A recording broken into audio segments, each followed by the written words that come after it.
Hey folks, it's Matt once again. We're about to another video, and this is a paid request for RB. Thank you so much for that. For those interested in requesting any type of videos, movie reviews, re-reviews, random thoughts, streams, commentaries, tier lists, rankings, video game playthroughs, whatever the case may be, feel free to send it either directly to my PayPal. I do have a CashApp as well. Links are down below in the info box, and I will get to it as soon as I possibly can. And this is for another Man vs. Food. I think the last one for now. I'll have to double check because I'm trying to do them in order when I've gotten these requests. But once again, RB, thank you for your generosity, your patience, your extreme kindness. I really do appreciate it.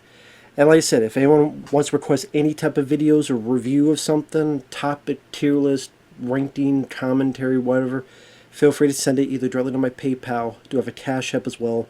Links are down below in the info box, and I will get to it as soon as I possibly can. For those who sent them, thank you. I do appreciate it. And this is for a Man vs. Food episode. This is a bit tougher to find because this stuff is not on Tubi. It's actually on YouTube, which I had to rent. Thankfully, it worked, but I did rent it on YouTube. But Season 10, Episode 2, this is the era of Casey Webb. Now, Casey Webb took over for Adam Richman. I think Adam Richman just, after a few years, wanted to do different things, maybe health-wise, eating all this food, gaining a lot of weight. Probably was effective in a bad way. So I can understand maybe wanting to go away for a bit. Maybe eventually coming back and doing other different kinds of stuff, but eventually after I did a couple seasons, Adam Richman left, and then you have this guy, Casey Webb. I forget how many years later it was between the two types of Man vs. Food. But in Casey Webb then hosted for a number of years. And he's okay. He kind of reminds me of like a Jack Black type with a mustache, and I don't know, Adam Richman just felt a little bit more down to earth, a little bit more blue collar, something about him which is a bit funnier to me. But Casey Webb is okay. But I still like the concept of the show. I mean, y'all know Man vs. Food. If not, go to a place, look at some of the places there to eat, and then end with a food challenge, and if they win or lose. So this is Salt Lake City, which I think Adam Richman did Salt Lake City much earlier. Here's Casey Webb's turn. And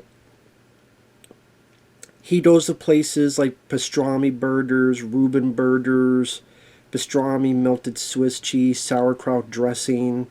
Not my kind. I'm not into Reubens in the first place, let alone Reuben burgers. Would not be for me. I'm not even into pastrami. I like ham. I like turkey. I like chicken. I like coughing and clearing my throat. Swiss cheese I don't mind. Sauerkraut, yeah, it just wouldn't be my cup of tea. And then he went to another place which is more Polynesian food. The place we called the Salty Pineapple. I could imagine with a twist that could be like a sex dungeon too. The Salty Pineapple, and you would have to think of yourself what the salt in the pineapple would be. But here it's more kind of Hawaiian food, a sweet and salty plate where it's white rice, garlic chicken, which those I would have. I would love the teriyaki. I would try, and the garlic chicken, the white rice. I do like rice. I sadly haven't had it too often lately. But especially with the rice seasoning, rice can taste really good.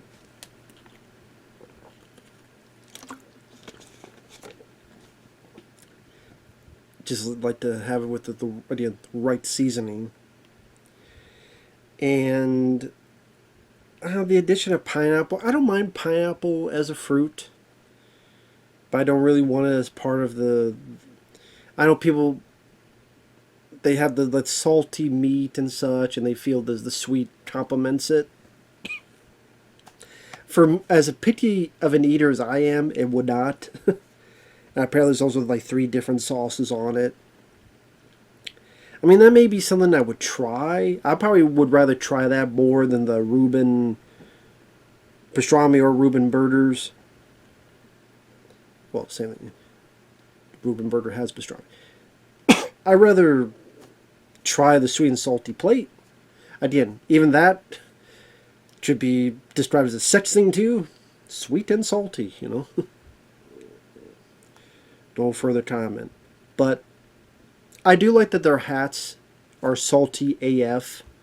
Salty as fuck. But I'm just surprised that a restaurant would have salty AF on there.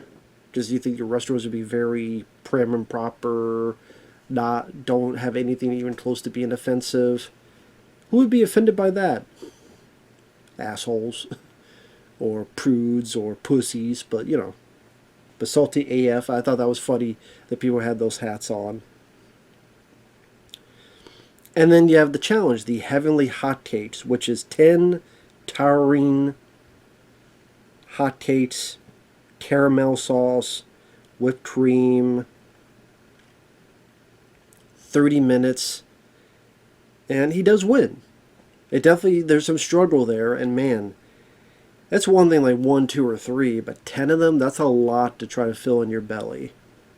Plus, you have the caramel sauce. I think there were pecans or stuff, as well as whipped cream. Well, whipped cream around it. Well, a lot of the stuff could be pretty filling. I probably go, did you not have caramel sauce? Did you have something else? But, man, I don't think, none of these food challenges I'd be able to beat. None of them. Would I try it? Yeah, because, caramel sauce is not my favorite, but I could deal with it. Hotcakes, pancakes. I'm more into French toast, if I'm eating that kind of thing for breakfast or something. But pancakes, I don't mind. I haven't had them in a long time. But I would say French toast I prefer. Waffles I prefer. Like on my Eggo. Which I haven't even had those in a long time. Waffles. Probably go waffles, French toast, then pancakes. But I like all. Most breakfast food I like. I love eggs, scrambled eggs, fried eggs. I love all sorts of eggs. Love bacon, love sausage. Especially if you get some, bacon egg sausage. Tastes wonderful. I'm in the mood of that right now. But I'm glad he won, Like I was saying before, it's funny, these three, they requested all challenges that won, because I said in earlier videos, like, do these guys ever win? So thank you for letting me know that, yes, they do eventually win a challenge here and there. So it's nice to see that reality. But, I mean, it was okay. I think mainly just the host is there. It feels like something's missing was not Adam Richman. I don't know if it feels more heavily produced or just maybe, I don't know. I wouldn't say he's putting more of an act on, but he's trying to be like very much more chipper and hey guys, how's it going? I don't know. They try to be a bit more like Jack Black, it seems like. Maybe that's just me. But again, the concept and the challenges and stuff are still fun and entertaining to see. So there's definitely some merit there still. And I could definitely see the appeal of why the show lasted for so long. So, yeah, in all three of these, man won in the Man versus Food. It's not always the case, but there you go. Me, food will win each time. But this was fun. Thank you once again, RB. I really appreciate it. Take care, everyone, and we'll see you guys in the next video. Bye-bye for now.